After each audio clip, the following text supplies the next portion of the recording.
Magandang gabi po sa inyong lahat. Sasama-sama nating pagdiriwang ng banal na Eucharistia. Isama po natin sa ating mga panalangin ng mga sumusunod na intensyon. Pasasalamat ng pamilya ni Wilfredo at Cristina Pascua, Emi Reyes, Guadalquiver, at ng KJ's Home Baked Delights, Baby Boy Valenzuela, Larry de la Cruz.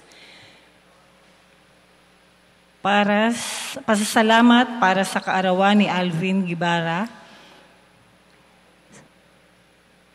para sa sacerdotal anniversary ni Father Eti Ignacio, para sa natatanging kahilingan ni Janet Reyes at ni Nitz Gibara. Alalahanin po natin ang makaluluwa ng mga yumaong librado, Lucena, Chopilo,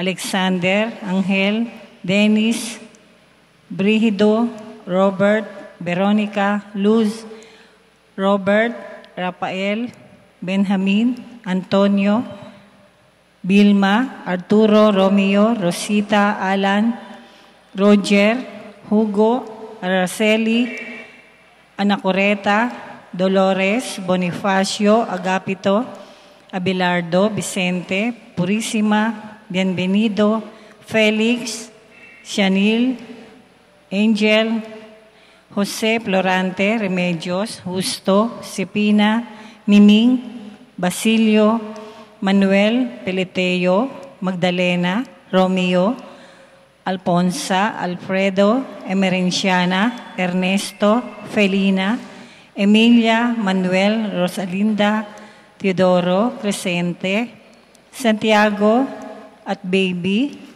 at para sa lahat ng mga yumangong nakalista sa ating perpetual remembrance, gayon din ang mga kaluluwa sa purgatorio. Panawagan ng Catholic Bishops' Conference of the Philippines para sa sama-samang pananalangin. Samahan ninyo kami, O Panginoong naming Diyos, sa patuloy naming pakikipaglaban sa pinsala na dulot ng pandemya ng COVID-19. Ganon din sa mga kaganapang pampulitika na nagdudulot ng pagkawatak-watak ng aming bansa. Alam po ninyo kung gaano katindi ang aming pangangailangan na magkaisa upang labanan ang kaaway naming hindi namin nakikita, na nagdulot na ng matinding pahirap sa amin at ng pagiging walang kasiguruhan sa aming buhay. Malawak ang pagkalat ng impeksyon ng mga napupuno ng mga pagamutan, pagkawala ng hanap buhay, gutom, malawak ang pagkalugi ng mga negosyo at kamatayan. Idinadalangin namin ang aming mga lingkod bayan, ang mga taong nasa pamahalaan, lalo na yung mga nananatiling matuwid at nagpapatuloy maglingkod na may tunay na malasakit at pagmamahal sa aming bansa. Ingatan mo po sila, Panginoon, at bigyan sila ng tapang na manindigan para sa katotohanan at katarungan. Naway ang krisis na ito dulot ng pandemya ay maging daan ng pagbabalik loob at pagbabago ng aming mga puso. Magturo nawa ito sa amin na makapanindigan kami higit pa sa mga personal at pampulitikang interes namin at madala namin ang lahat naming mga pagsisikap para sa kabutihan ng lahat. Naway gabayan kami ng iyong espiritu na tumugon na may awa at pagmamalasakit sa mga dukha, ang mga walang-wala at ang mga lalong nangangailangang sektor ng aming lipunan. Sapagkat alam namin na anuman ang gawin namin sa mga maliliit naming kapatid, ay ginagawa namin sa inyo. Amen.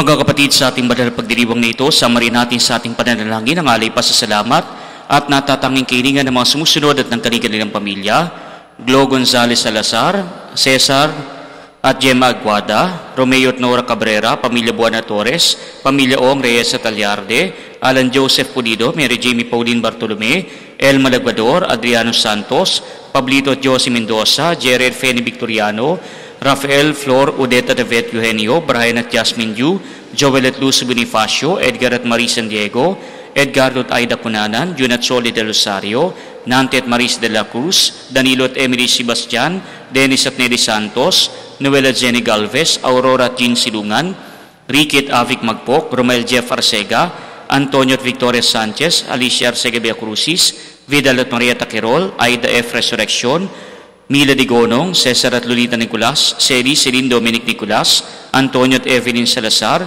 Edwin at Aida Gumapas, Dr. Betsaida Banaag, Pamilya Riano, San Felipe at Esteban, Janet E. Pascual at hindi ng EDB Community, Reverend Father Opino Pengsulit, Bishop Dennis Villarojo, at para sa kaligtasan ng mga sumusunod at ng kanilang nilang pamilya, mga kasapi ng Knights of Columbus, Holy Child Council, 6737 ng Bustos at ng Catholic Women's League ng Dawa Mikawayan, mga drivers at employees ng Mile Vine Trucking, Alvira Santos, Alona Mendoza, Victor at Divina MC, Dina Saavedra, Jody Diana Marfil, Nick at Evelyn Reliera, Pining Villanueva, Camila Saro Aquino, Janet Wawa Tamani, Dr. Marat Marito Lintino, Jun at Doris Pilahera, Bernard at Edwin Guzman, Susan Lumaday, Dayan Bunag, Gigi Bautista Alejandro, Maria G. Adap, Dr. Ken Adap, Jaime at Jovian Cruz, Dr. Chester Calapis, mga medical staff ng Santo Niño Hospital sa Bustos, at Region 2 Trauma and Medical Center sa Bayumbong Nueva Vizcaya, lahat ng mga frontliners at mga kawani ng pamahalang nasyonal at lokal, lalo na ng lungsod ng San Jose del Monte. Para sa kagalingan ay na Cheryl Santiago, Eloisa Villamil, Samantha Osea, Quirino Cristobal, Dr. Benamin Miranda Jr., Chelo del Mundo, Rami Banaag, Benamin Valerio, Ruben Aguirre, Samuel Engal, Reggie Garcia, Aurelia Cooper, Efren at Juliet Sabate, Marivic at Cyrillin Marcelo, para sa karawan ni na Bishop Bartolome Santos, Sally Kilit, Ryan Magnawa, Catherine Sapine, Remy Feliciano, John Michael Darisay, Aliana Nima, Christian Tiempo, Dennis Baltasar, Lilibeth P. De Leon, Darlene Hernandez, Joshua Saison, Cart Lawrence Hill, Bailari Galay, Sherwin Punong Bayan, Cassandra Salazar, Christian Valderrama, at para sa kapayapaan ng kaluluwa ni na Ricardo Siridonia, Bibiana Hill Sila, Isabela, Leticia, Evelyn, Alfredo, Eric Nicolas Nelson, Frederick Raquel, Dean Puloy, Maura Roman Andres Epifania, Domingo Maximina, Alejandro Enriqueta, Barana Angelo, Jose Teodora, Justin Lucila, Domingo Rosa Jocelyn, Daisy Romelo Jose Ricardo, Maria Jose Pipito, Berenchito Dominador, Maria Teresa Frances, Flora Pacifico, Julio, Carmen Crisanto, Antonio Genoveva, Enrique, Filomena, Alejandro, Debbie, Ernesto, Esperanza, at lahat ng mga namayapang mga lektor ng Diocese ng Malolos at ang lahat ng mga kaawa-awang kaluluwa sa purgatorio. Sa ngalan ng Ama at ng Anak at ng Espiritu Santo, Amen. Sumainyo ang Panginoon. At sumayo rin. Mga kapatid, tinipon tayo bilang mga kaanib ng angkan ng Diyos, kaya dumulog tayo sa mawaing Panginoon na nagpapatawad sa atin ng lubos. Sinugong tagapagpagaling sa mga nagsisisi, Panginoon, kaawaan kami. Panginoon, kaawaan mo kami. Dumating na tagapaganyayang mga makasalanay magsisi, Kristo, kaawaan mo kami. Kristo, kaawaan mo kami. Nakaluklukas sa kanan ng Diyos, Ama, para ipamagitan kami, Panginoon, kaawaan mo kami. Panginoon, kaawaan mo kami. Kaawaan tayo ng makapangyarihang Diyos, patawarin sa ating mga kasalanan, at patnubayan tayo sa buhay na walang hanggan. Amen. Manalangin tayo. Ama naming makapangyarihan, kalugdan mo ang aming mga kahilingan at tulungan mo ang mga nasa kagipitan upang magkaroon ng lakas ng loob na di na masadlak sa mga lumipas kapag nasa piling ng iyong darating na anak. Sa pamamagitan niya kasama ng Espiritu Santo, magpasawalang hanggan. Amen.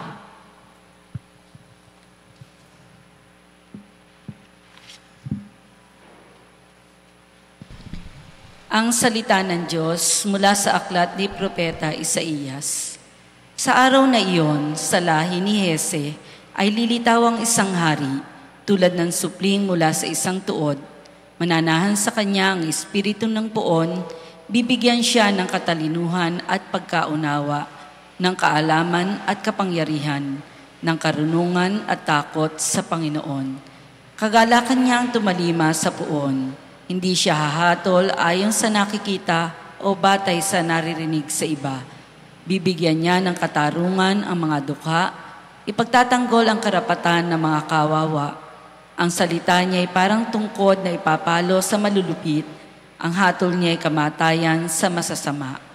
Katarungan at katapatan ang paiiralin niya sa kanyang pamamahala. Maninirahan ng asong gubat sa piling ng kordero. Matutulog ang leopardo sa tabi ng batang kambing. Magsasama ang guya at ang batang leon, at ang mag-aalaga sa kanila'y batang paslit. Ang baka at ang oso'y magkasamang manginginain. Ang mga anak nila'y magkakatabing matutulog. Kakain ng damo ang leon na animoy toro. Maglalaro ang batang pasusuhin sa tabi ng lungga ng ahas. Hindi maaano ang bata kahit laruin ang ulupong. Walang mananakit o mamiminsala sa nasasaklaw ng banal na bundok. Sapagkat kung paanong puno ng tubig ang karagatan, laganap sa buong lupain ang pagkakakilala sa Panginoon. Sa araw na iyon, isisilang ang hari mula sa lahi ni Hese, ang magiging palatandaan para sa mga bansa.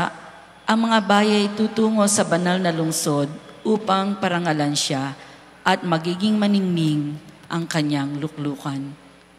Ang salita ng Diyos.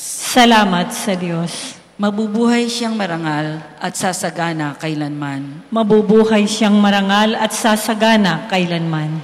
Turuan mo yaong haring humatol ng katwiran sa taglay mong katarungan, o Diyos siya'y bahaginan, upang siya'y maging tapat mamahala sa iyong bayan at pati sa mahihirap maging tapat siyang tunay. Mabubuhay siyang marangal at sasagana kailanman. Yaong buhay na matwid sa kanyang kapanahunan, madama ng bansa niya at umunlad habang buhay.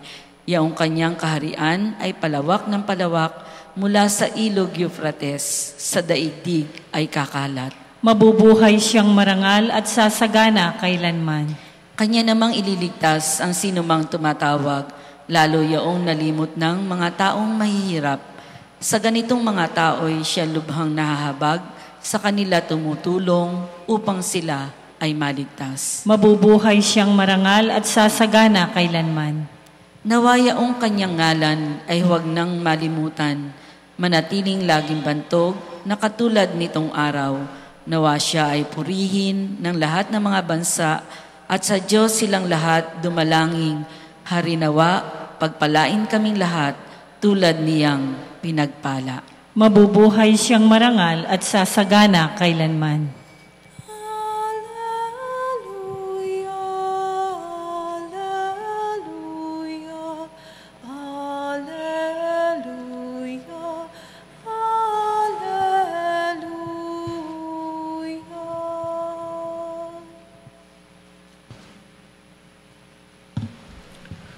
Sumainyo ang Panginoon. At sumayo rin. Ang mabuting balita ng Panginoon ayon kay San Lucas. Papuri sa iyo, Panginoon. Nang oras ding yaon, si Jesus ay napuspos ng galak ng Espiritu Santo at sinabi niya, "Pinasasalamatan kita, Ama, Panginoon ng langit at lupa, sapagat inilihim mo sa marurunong at pantas ang mga bagay na ito, at inihayag mo sa mga taong ang kaloob ay tulad ng sa bata. O Ama, sapagat gayon ang ikinalulugod mo. Binigay sa akin ng aking Ama ang lahat ng bagay. Wala nakakakilala sa anak kundi ang Ama, at wala nakakakilala sa Ama kundi ang anak, at yung marapating pagpayagan ng anak." Humarap si Jesus sa mga alagad at sinabi na di naririnig ng iba, "Mapalad kayo, sapagat nakita ninyo ang inyong nakikita ngayon. Sinasabi ko sa inyo, maraming propeta at mga hari ang nagnasang makakita ng inyong nakikita, ngunit hindi nila nakita. Hinangad din nilang mapakinggan ang inyong naririnig, ngunit hindi nila napakinggan." Mga kapatid, ang mabuting balita ng Panginoon. Pinupuri ka namin, Panginoong Hesukristo. Mga kapatid, sa ating pumabuting balita, pinapakita sa atin kung paano ang ating Panginoon ay nagpahayag ng kanyang pakikipag-ulayaw, ng kanyang pakikipag-usap doon sa kanyang Ama. Kaya nga po sa kanyang pakikipag-ulayaw na ito, pinasasalamatan niyang kanyang Ama, pinasasalamatan ng dahil sa lahat ng mga itinuro ng Ama at ibinigay sa kanya ng ayon sa kanyang kalooban. Kaya nga po itinuro ng Ama sa maraming mga tao sa pamamagitan ng ating Panginoong Hesus ang mga bagay na dapat nilang malaman. Subalit mga kapatid, hindi lahat ng mga tao ay nakaalam ng mga bagay na ito. Kaya nga ang sabi ng ating Panginoon, ang tanging nakakakilala lamang sa Ama ng lubusan ay walang iba kundi ang Anak, at ang tanging nakakakilala lamang ng lubusan sa Anak ay walang iba kundi ang Ama. Kaya nga po sa ibang mga tao, pinagkaloob ang biyaya na kahit papano maituro sa kanila, makilala nila ang ating Panginoon, makilala nila ang Diyos Ama, maging ang Espiritu Santo.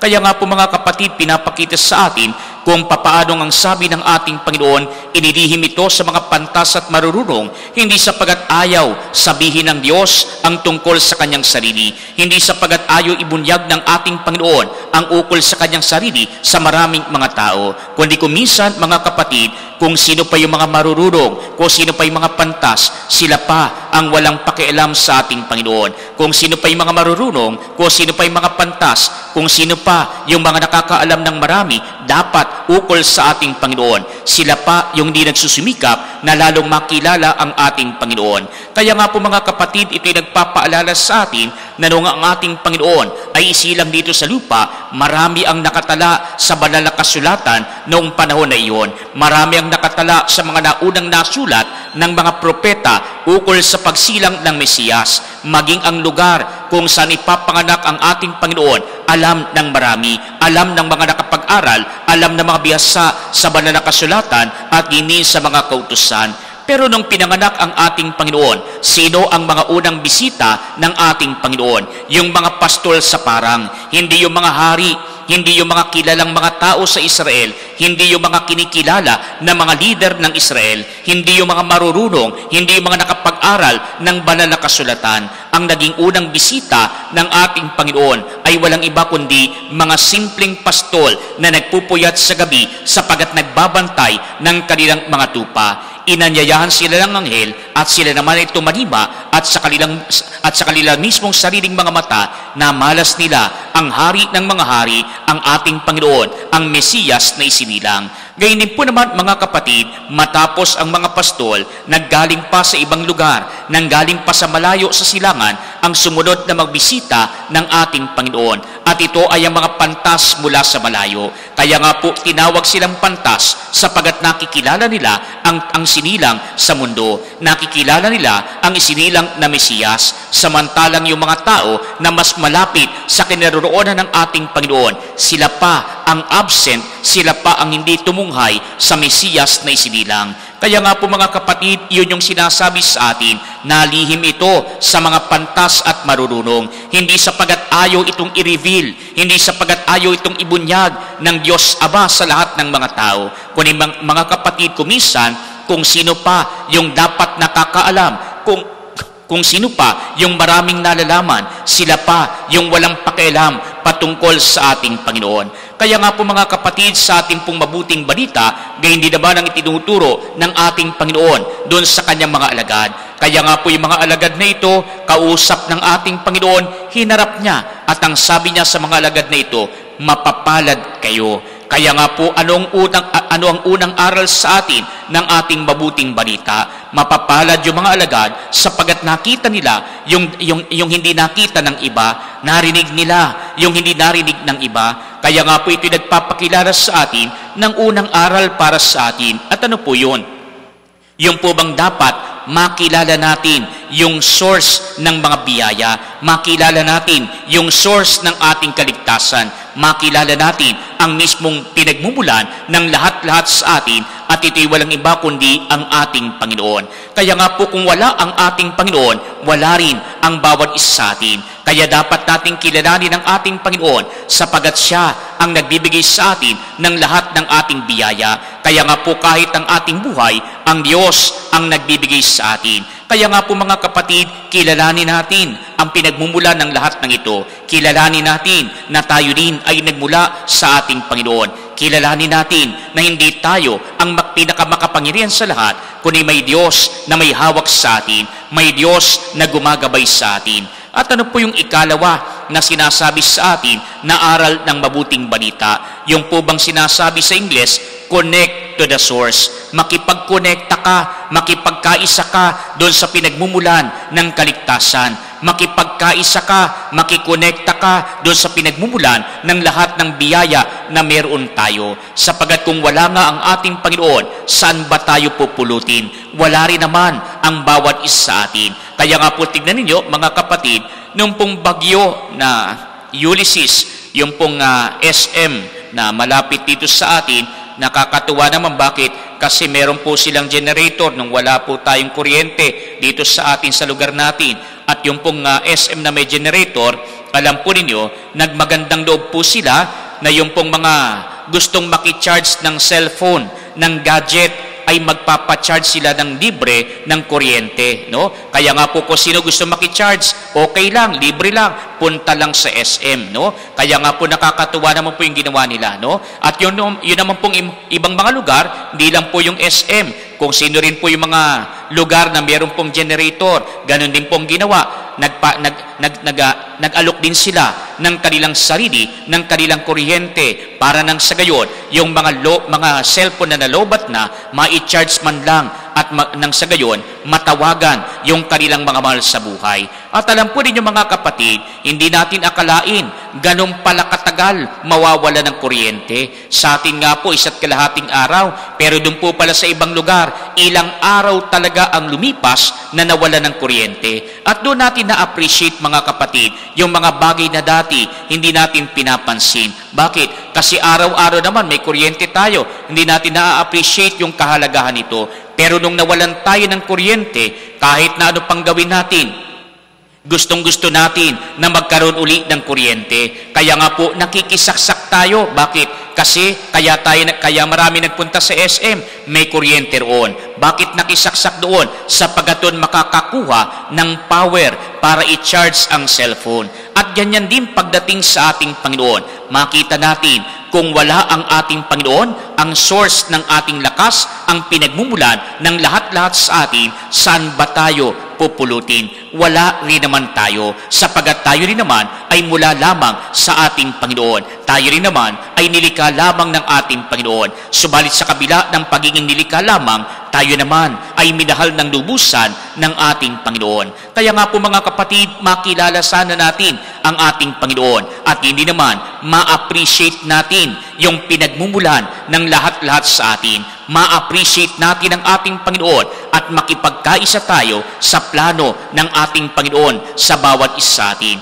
Kasi mga kapatid, kuminsan, akala natin, kaya natin ang lahat. Sa ating pong mabuting balita, natutuwa po yung mga alagad kung nabasa po natin yung pong buod o kaya naman yung iba pang bahagi ng karugtong ng ating mabuting balita at maging ang pasimula bagong ating mabuting balita, ito po yung pagsusugo ng ating Panginoon doon sa ibang mga alagad niya para nang sa gayon magpagaling ng mga may sakit, magpalayas ng mga demonyo at gumawa ng mga himala sa pangalan ng ating Panginoon. Kaya pagbabalik ng mga alagad, tuwang-tuwa po sila. Bakit? Sapagat sa kanilang pagsasalita lamang, yumuyuko na yung mga demonyo. Sa kanilang pagsasalita lamang, isang salita lamang, gumagaling na yung mga may sakit. Napalalakad ng mga pilay, nabibigyan ng liwanag ang mata ng mga bulag. Gayun din naman, ang mga may sakit, kagayat na gumagaling mula sa kanilang karamdaman. Subalit mga kapatid,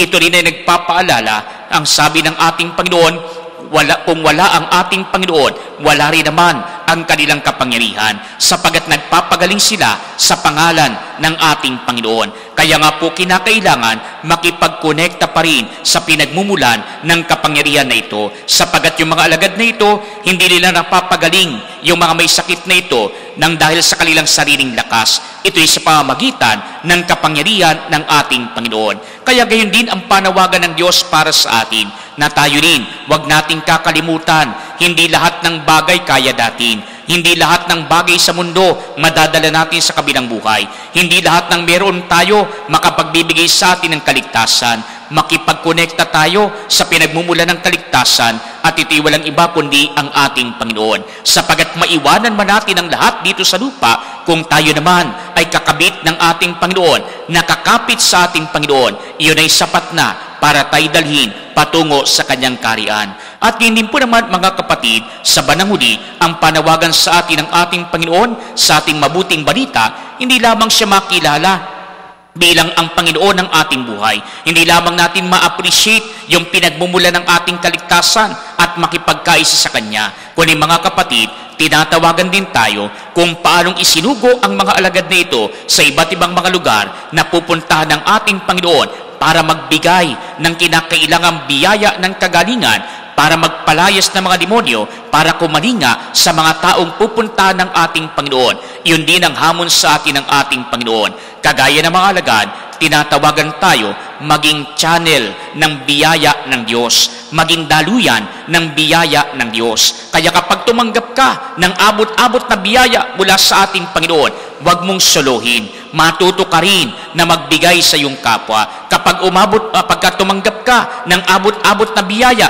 mula sa ating Panginoon, matuto ka rin na tumingin sa mga nangangailangan sa iyong paligid. Nang sa gayong paraan, ikaw rin ay maging daluyan ng pagpapala ng Diyos, hindi lamang para sa iyo, kundi ng pagpapala ng Diyos para sa ibang mga tao. Na ikaw rin ay alagad ng Panginoon, na tayo rin ay tinatawagan ng ating Panginoon maging daluyan ng Kanyang pagpapala para sa bawat isa atin. Nang sa gayong paraan, maakay natin ang bawat isa para lalong lumakas ang kanilang pananampalataya at mailapit natin lalo sila patungo sa ating Panginoon. Magsitayo pong lahat.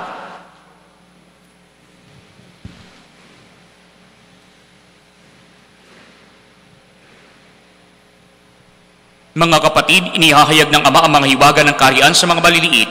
Manalangin tayo sa ating Diyos na nagpapahayag ng pag-ibig sa mga maliliit at mahihina. Ilapit natin ang may pagtitiwala sa mapagmahal na pagkalinga ng ating Ama sa langit ang lahat ng ating mga pangangailangan. Sa bawat panambita ng ating po itutugon, Panginoon, dinggin mo ang aming panalangin. Panginoon, dinggin mo ang aming panalangin. Ang mga naglilingkod sa simbahan bilang mga obispo, pari at laikong tagapaglingkod, naway magpahayag ng kagandahang loob at pag-ibig ng Diyos, lalo na sa mga dukha. Manalangin tayo sa Panginoon. Panginoon, dinggin mo ang aming panalangin. Ang mga pinuno ng pamahalaan, naway higit na pagtuunan ng pansin ang mga pangangailangan ng mga pinakaabang mamamayan. Manalangin tayo sa Panginoon. Panginoon, dinggin mo ang aming panalangin. Ang mga bata naway makilala ang Diyos sa pamamagitan ng ating mga pagtuturo at halimbawa. Manalangin tayo sa Panginoon. Panginoon, dinggin mo ang aming panalangin. Ang mga may sakit naway makatagpo ng ginhawa at kagalingan sa pag-aaruga at pag-aalala ng mga nangangalaga sa kanila. Manalangin tayo sa Panginoon. Panginoon, dinggin mo ang aming panalangin. Ang mga namayapa na ay makaranas nawa ng walang katapusang kaligayahan sa kaharian ng Diyos, manalangin tayo sa Panginoon. Panginoon, dinggin mo ang aming panalangin. Ama naming nasa langit, ipinangako ng iyong anak na pagiginhawahin kami kapag nahihirapan kami sa aming pasanin. Lobin mong lagi kaming makasunod sa kanyang pag-akay at palakasin kami upang maging mga kasangkapan ng kanyang kapayapaan. Inihiling namin ito sa pamamagitan ni Kristong aming Panginoon. Amen.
Manalangin kayo mga kapatid upang itong paghahain ay maging kalugod-lugod sa Diyos samang makapangyarihan. Tanggapin nawa ng Panginoon itong paghahain sa iyong mga kamay, sa kapurihan niya at karangalan, sa ating kapakinabangan at sa buong sambayanan niyang banal. Ama naming limikha, kalugdan mo ang aming mga panalangin at alay sa anumang kakulangan ng aming abang nakayanan. Naway ang pag-ibig mo ang magbigay kapupunan sa pamamagitan ng Jesucristo kasama ng Espiritu Santo magpasawalang hanggan. Amen. Sumainyo ang Panginoon. At sumayo rin. Itaas sa Diyos ang inyong puso at diwa. Itinaas na namin sa Panginoon. Pasalamatan natin ang Panginoong ating Diyos. Marapat na siya ay pasalamatan. Ama naming makapangyarihan, tunay ngang marapat na ikaw ay aming pasalamatan sa pamamagitan ng Jesucristo na aming Panginoon. Siya'y sinugo mo upang matupad ang iyong magandang balak para sa lahat. Hindi niya kinayang mamuhay ng mahirap upang mapakisamahan niya kaming matapat. Siya naging di na ibas sa amin upang maitampok niya kami sa iyong piling. Sa kanyang lantarang muling pagdating, ang pakikisama niya'y puspusang magniningning at ang pangako niyang kapanapanabik ay inaasa naming lubos na makakamit. Kaya kaisa ng mga anghel na nagsisiawit ng papuri sa iyo nang walang humpay sa kalangitan. Kami nagbumunyi sa iyong kadakilaan. Santo, Santo, Santo, Panginoong Diyos na mga hukbo, napupuno ang langit at lupa ng kadakilaan mo. O sana sa kaitaasan. Pinagpala ang naparirito sa ngalan ng Panginoon. O sana sa kaitaasan. Ama naming banal, ikaw ang bukal ng tanang kabanalan, kaya't sa pamagitan ng iyong Espiritu, gawin mong banal ang mga kaloob na ito upang para sa amin maging katawan at dugo ng aming Panginoong Hesukristo.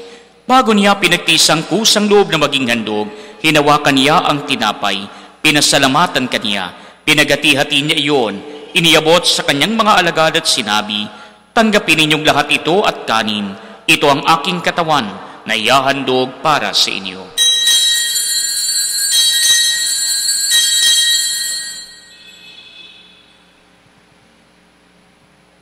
Gayun din naman noong matapos ang hapunan, hinawakan niya ang kalis, muli kaniyang pinasalamatan. Iniabot niya ang kalis sa kanyang mga alagad at sinabi, tanggapin ninyong lahat ito at inumin. Ito ang kalis ng aking dugo, ng bago't walang hanggang tipan. Ang aking dugo na ibubuhos para sa inyo at para sa lahat, sa ikapagpapatawad ng mga kasalanan. Gawin ninyo ito sa pag-alala sa akin.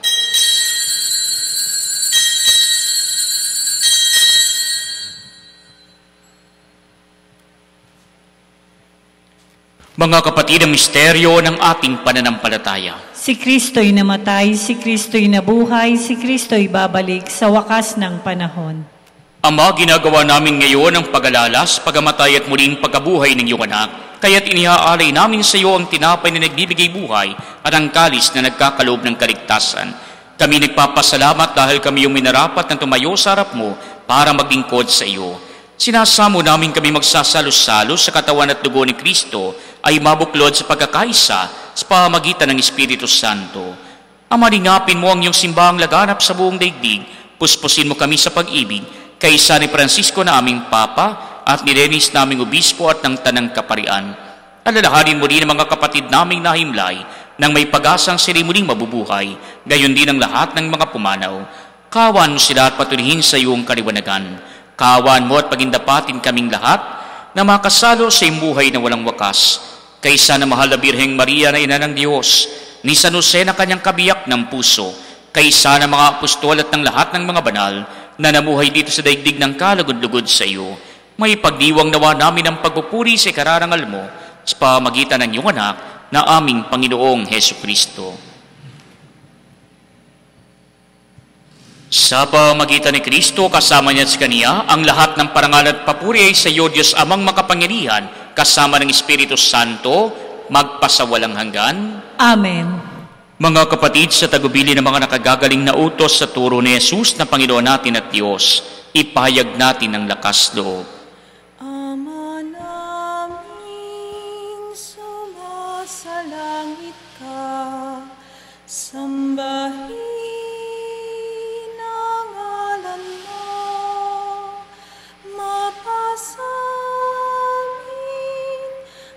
kaharian mo, sundin ang loob mo, dito sa lupa, para nang sa langit.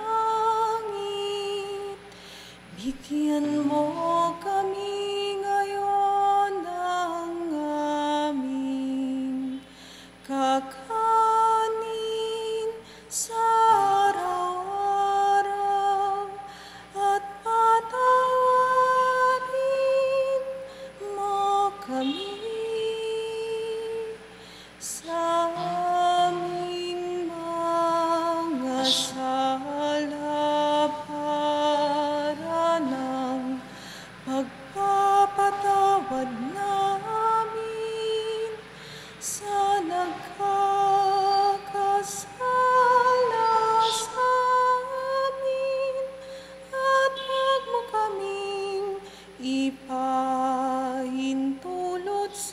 tukso at iadya mo kami sa lahat ng masama.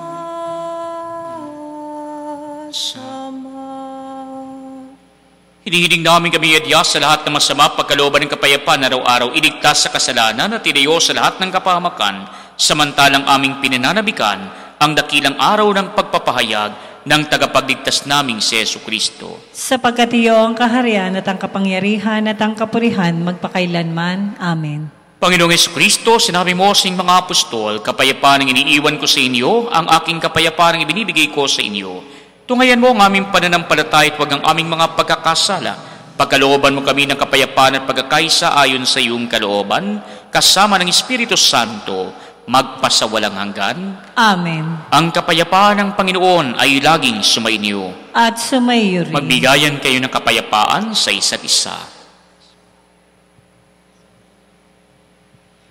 Kordero ng Diyos na nag-aalis ng mga kasalanan ng sanlibutan, maawa ka sa amin. Kordero ng Diyos na nag-aalis ng mga kasalanan ng sanlibutan, maawa ka sa amin. Kordero ng Diyos na nag-aalis ng mga kasalanan ng sanlibutan, ipagkaloob mo sa amin ang kapayapaan.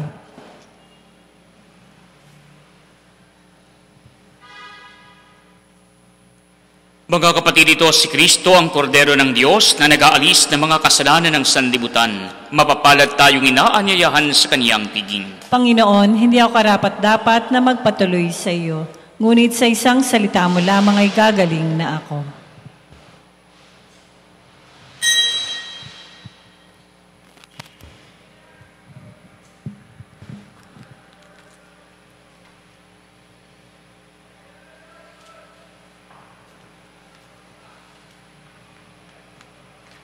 O kay gulo ng mundo,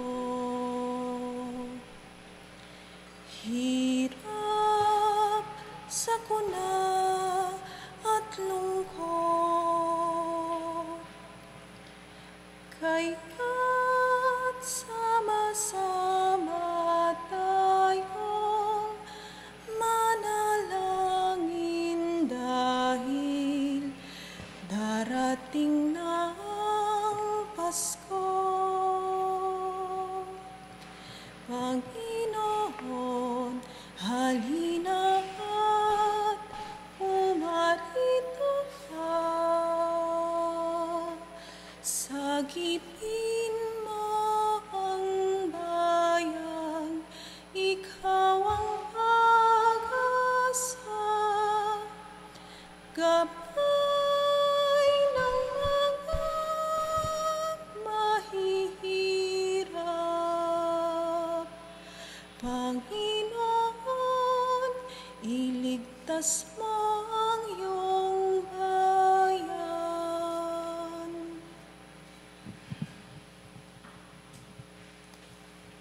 Oratio Imperata kaugnay ng COVID-19. Makapangyarihan at mapagmahal na Ama, nagsusumamo kami sa iyo upang hilingin ang iyong patnubay laban sa COVID-19 na nagpapahirap sa marami at kumitil na ng mga buhay. Gabayan mo ang mga dalubhasang naatasan na tumuklas ng mga lunas at paraan upang ihinto ang paglaganap nito. Patnubayan mo ang mga lumilingap sa may sakit upang ang kanilang pagkalinga ay malakpan ng husay at malasakit. Itinataas namin ang mga nagdurusa. Makamtanawa nila ang mabuting kalusugan. Lingapin mo rin ang mga kumakalinga sa kanila. Pagkamitin mo ng kapayapaang walang hanggan ang mga pumanaw na. Pagkalooban mo kami ng biyaya na magtulong-tulong tungo sa ikabubuti ng lahat. Pukawin sa amin ang pagmamalasakit sa mga nangangailangan. Nagsusumamo kami na iyong ihinto na ang paglaganap ng virus at ipagadya kami sa lahat ng mga takot. Inihiling namin ito sa pamamagitan ni Jesucristo na nabubuhay at naghaharing kasama mo at ng Espiritu Santo, iisang Diyos magpasawalang hanggan. Amen. Dumudulog kami sa iyong patnubay, mahal na Ina ng Diyos. Pakinggan mo ang aming mga kahilingan sa aming pangangailangan. at ipagadya mo kami sa lahat ng kasamaan. Maluwalhati at pinagpalang Birhen. Amen.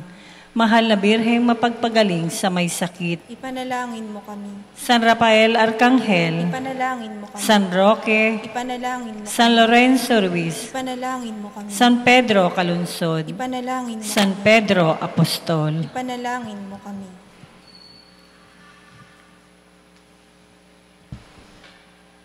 Manalangin tayo.